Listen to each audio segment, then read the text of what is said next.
So moving into civil society, historically in Mexico, you had a corporatist structure. As I mentioned before, business was long co-opted by the PRI. You had organizations like the National Chamber of Commerce, which were essentially, they were semi-official.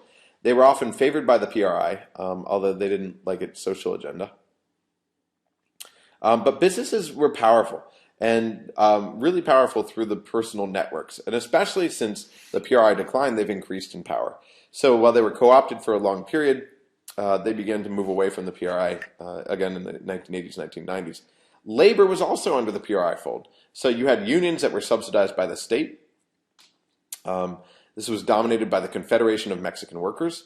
But really they were part of the governing party, essentially. And of course, they suffered along with PRI and with the PRI's neoliberal reforms. So they got a double whammy. On the one hand, the PRI was declining in popularity, which meant that their institutions, and this was essentially a PRI institution, were losing popularity. And then, of course, the neoliberal reforms are always going to hit workers hard because you're talking about privatization, increased joblessness, etc. So this was sort of a classic corporatist setup, which relied on co-optation, as corporatism does. So again, remember, corporatism involves bringing business, labor, and the government together. And in this case, in this corporatist case, what you had is the dominance of the government, or in single party, really, the PRI, telling essentially these guys what to do. And then, of course, they agreed up until the times of troubles came, and there's not really a term for that called the time of troubles, but troubled times came in the 1980s. And then they began to jump off a sinking ship. In 1997, you actually had an independent national union of workers that was formed. So this is a qualitative new relationship with the state. It's the most active set of unions involved, and most active of the unions involved. And they have pursued change, but they've also been largely limited to localized sort of workplace issues rather than broader social policy like healthcare, minimum wage, bigger things. So really localized workplace issues. So when they have conflicts in a given factory, something like that. So they're not particularly strong. The media was also historically co-opted by the PRI. The PRI would purchase lots of ads in pro-PRI media, which gave pro-PRI media access as well. As a reporter, of course, you need access. You're not going to be able to do a good job reporting unless you have access to officials and can get to the bottom of some of the stuff. They also gave bribes to reporters. We actually did the same thing in Iraq. That was actually that was sort of interesting. Today, of course, you've got much more media freedom, but it's also a dangerous place. And so we could talk about, I guess, self-censorship today. And I don't have the most recent numbers, but in the late 2000s, so around 2008, 2009, Reporters Without Borders, an NGO that monitors reporting around the world, said that Mexico was the most dangerous place in Latin America to be a reporter.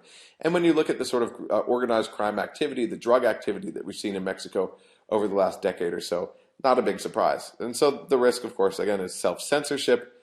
And this is a very important and very widespread phenomenon, unfortunately. And finally, moving into the political economy.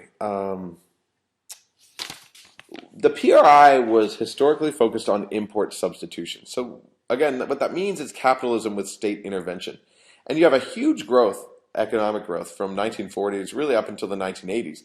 But it's largely dependent on the U.S. market, which accounts for about 2/3 of Mexico's exports. During the economic crisis, which we felt in the early 1980s, it rippled up down to Mexico.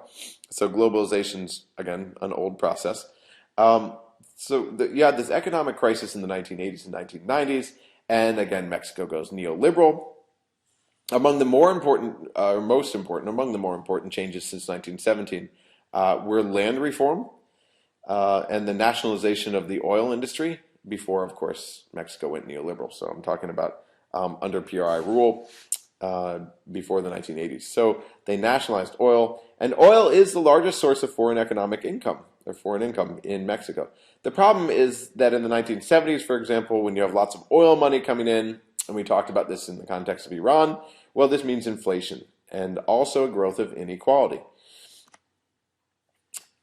Oil did account for about 2/3 of Mexico's exports, which meant that the drop in oil prices in the early 1980s, 1981, was especially painful.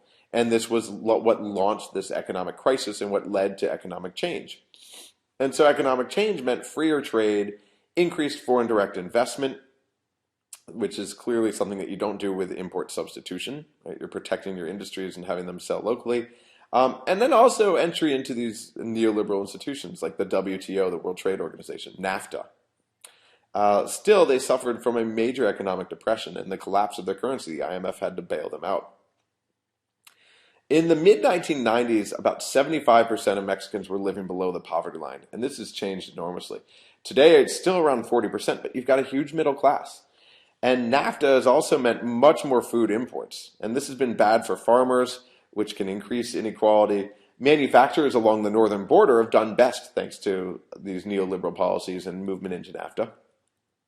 You've got what they call maquiladoras, these factories that import parts from the United States in particular, then assemble them and then export them. So lots of jobs, but relatively low wage jobs with little value that add not particularly much value to the economy, but at least you've got more jobs coming in.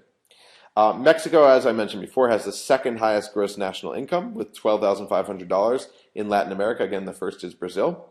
And here's a really interesting phenomenon. We haven't talked much about this, but the issue of remittances. What remittances are money that are sent back to the country from fellow country people who are working abroad. So Mexicans living abroad, and especially in the United States, but not exclusively, account for the second largest source of foreign income after oil in Mexico. And as I mentioned before, the service sector is composed of about 70% of the economy, 26% industry, agriculture only around 4%. So a huge rise in the service sector and fall in the agricultural sector, which accounted for 25% back in 1970. So big changes in the Mexican economy.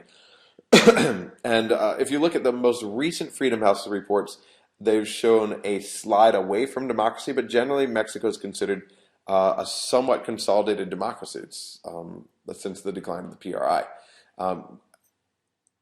Probably the return of the PRI, which has led to some of the concerns with the state of Mexican democracy today. But clearly we've got a state which is moving very rapidly. Again, it's an NIC, it's not an LDC. It's moving rapidly in a particular direction. So we're going to stop right there and be on the lookout for a discussion question.